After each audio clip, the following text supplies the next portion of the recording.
And this is why you should be training your brain the same way you train for leg day.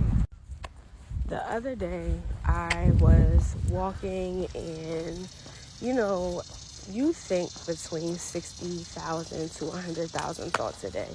And sometimes you can't control them, right? Like most times you can't control them. They're thoughts and they're fleeting. They don't really matter or anything like that. But then there are those thoughts that really do matter.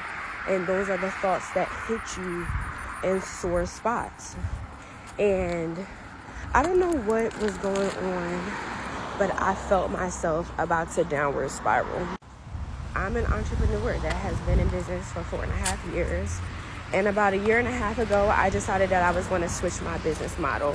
So basically that means that I decided that I was just going to start from scratch over again, right? Rebrand myself.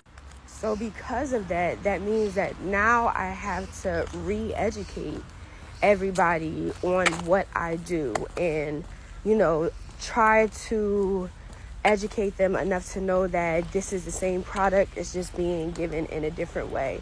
That's more beneficial, right? Not only to me, but to my clients as well.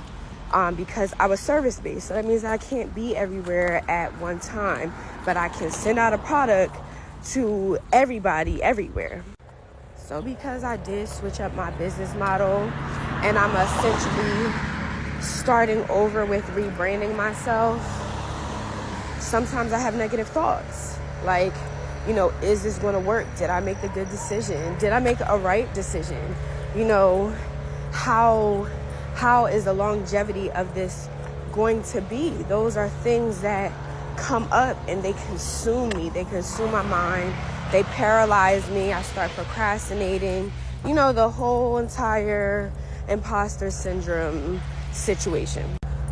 But the other day, I realized it. Like, I felt it. It was like I got a sensation through my body when I started having those thoughts.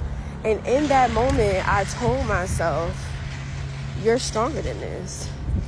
There is nothing that you haven't been able to accomplish. Everything that you touch turns to gold. Everything that you do becomes something big. You're safe. You're secure. The stability that you are longing for is already here. You already have it. So calm down. You're okay. And continue your walk. It's a beautiful day. Just to be able to do that says a lot. It says that I've had a lot of training, right? Especially to be able to do that in the moment. Because it's one thing to reflect on a day and realize, damn, I did do that. And, next time I'm going to try to not let, those negative thoughts, affect me. And it's another thing to be in the moment, realize that this is what's happening in the moment. And to tell yourself in the moment, you're okay. What you are harping over, what you are feeling intensely about is not real. It's a scenario that your brain has, came up with because it's just trying to keep you safe. That's all it's trying to do. So I say that to say, when you are working on your legs, you need to be working on your brain too. When you are working on your arms, you need to be working on your brain. You need to be working on your brain all the time, especially if you are trying to accomplish something big.